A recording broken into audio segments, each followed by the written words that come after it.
आज हम डिस्कस करेंगे exercise 1.1 Pakistan text book board की 9th की। और इसमें क्वेश्चन नंबर 1 जो हमें गिवन है उसमें ऑर्डर पूछा गया, ऑर्डर ऑफ द मैट्रिक्स। तो ऑर्डर ऑफ द मैट्रिक्स क्या होता है जी, ये हम ज़रा देख लेते हैं। ऑर्डर ऑफ मैट्रिक्स, अच्छा, ऑर्डर ऑफ मैट्रिक्स के लिए हमें नंबर ऑफ रोज और नंबर ऑफ कॉलम्स का पता होना चाहिए। जैसे हम एक जनरल मैट्रिक्स ले लेते हैं M, जैसे ये है ABCD, ये हमारे पास एक मैट्रिक्स है। इसका अगर हमें ऑर्डर निकालना है तो वो हम कैसे निकालेंगे? Order of M is equals to, ये होगा number of rows by number of columns. तो इसकी नंबर ऑफ रोज है 2, ठीक है, और नंबर ऑफ कॉलम्स भी 2 हैं, तो ये होगा 2 बाय 2। इसका ऑर्डर होगा 2 बाय 2। इसी तरह एक्सरसाइज 1.1 में क्वेश्चन 1 में कुछ पार्ट्स गिवन है, तो उनमें से कुछ पार्ट्स देख लेते हैं एग्जांपल के तौर पे। जैसे C है हमारे पास 2 4, सॉरी कॉमा नहीं होगा यहाँ पे। C ये हमारे पास एक मैट्रिक्स है, तो इसका जो ऑर्डर होगा, ऑर्डर ऑफ C वो होगा हमारे पास, इसमें एक रो है और 2 कॉलम है, ठीक है। रो होती है इस तरह हॉरिजॉन्टल लाइन, और जो वर्टिकल लाइंस होती हैं वो कॉलम्स होते हैं। तो इसका ऑर्डर होगा, रो इसकी एक है तो 1 बाय, इसके 2 कॉलम्स हैं तो 1 बाय 2, इसका ऑर्डर है 1 बाय 2। अच्छा, इसी तरह एक और एग्जांपल है H की, तो ये H हमें गिवन है 2 1 3 0 4 6। इसका ऑर्डर क्या होगा? Order of H is equals to, इसकी अब 2 रोज हैं और 3 कॉलम्स हैं, तो इसका ऑर्डर होगा 2 बाय 3, यानी 2 रोज और 3 कॉलम्स, ठीक है। तो ये था ऑर्डर ऑफ मैट्रिक्स। इसके बाद नेक्स्ट क्वेश्चन है हमारा क्वेश्चन नंबर 2।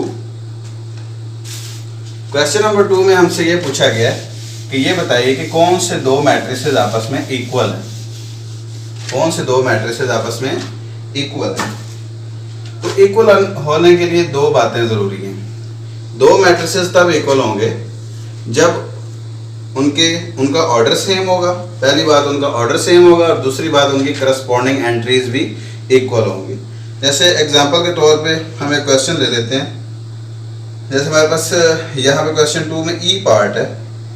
ई पार्ट हमारे पास है 4 0 ई मैट्रिक्स 4 0 6 2, और इसी तरह यहाँ पे हमें J भी गिवन है, तो J हमारे पास है 2 + 2 2 + 4 2 - 2 और 2 + 0।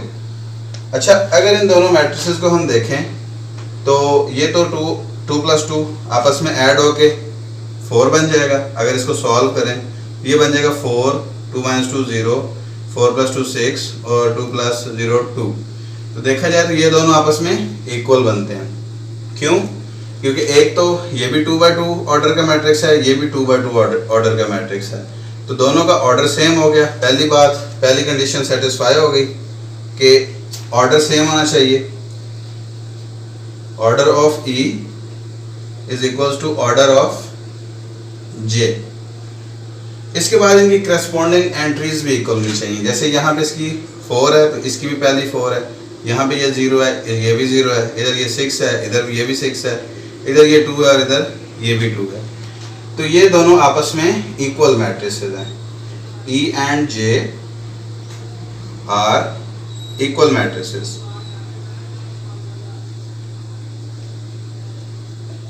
ठीक है,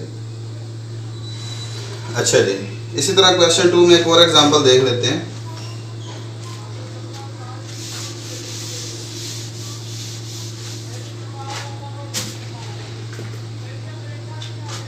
अच्छा जी, क्वेश्चन नंबर 2 के अंदर यहाँ पे A है मैट्रिक्स 3 और C है 5 - 2। A है इस तरह से 3 और C है 5 - 2। तो 5 - 2 भी 3 होता है देखा जाए तो, ठीक है। तो ये दोनों मैट्रिसेस आपस में इक्वल मैट्रिसेस हैं। अच्छा, इसी तरह एक और एग्जांपल है b और i की। b हमारे पास है 3 5 और i हमारे पास है 3 और 3 + 2। 3 + 2 भी 5 होता है, तो ये दोनों भी आपस में सेम है, ऑर्डर भी सेम है इनका और करस्पॉन्डिंग एंट्रीज भी सेम है, तो इसलिए ये दोनों आपस में इक्वल मैट्रिसेस होंगे। अब हम चलते हैं क्वेश्चन नंबर 3 की तरफ।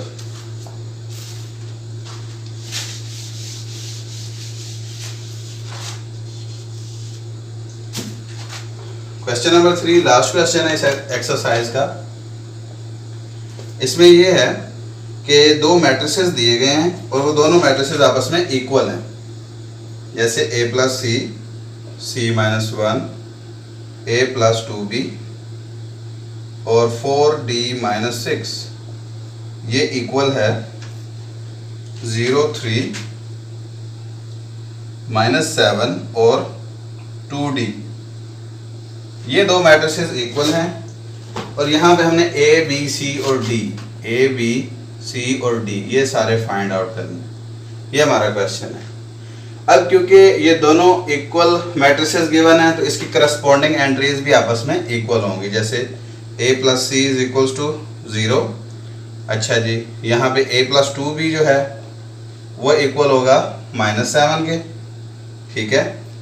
अच्छा, इसको इक्वेशन नंबर 1 का नाम दे देते हैं, इसको इक्वेशन नंबर 2 का नाम दे देते हैं। अच्छा, फिर यहाँ पे c - 1 = 3, इसको इक्वेशन नंबर 3 का नाम दे देते हैं।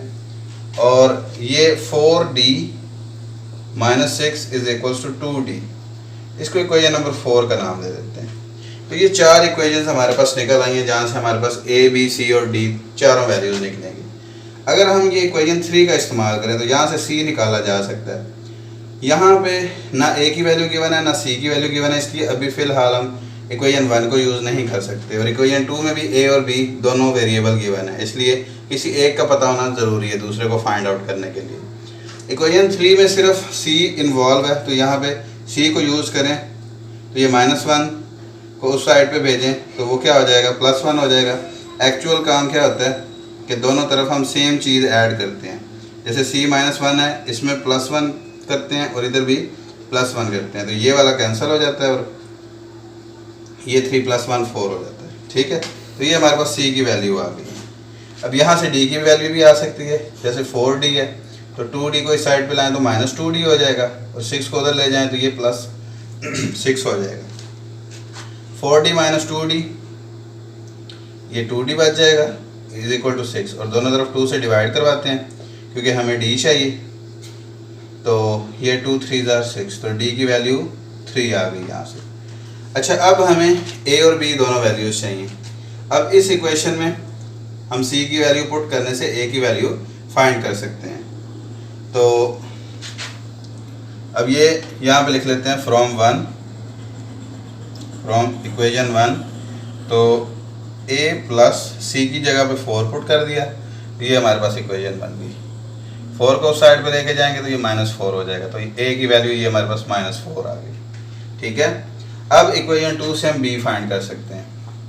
अब इधर लिखेंगे फ्रॉम इक्वेशन 2, तो ये हो जाएगा a की वैल्यू यहाँ पे पुट कर देंगे, वो आई है -4 + 2b = -7।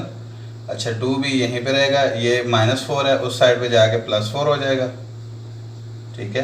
तो 2b = -3 बच जाएगा।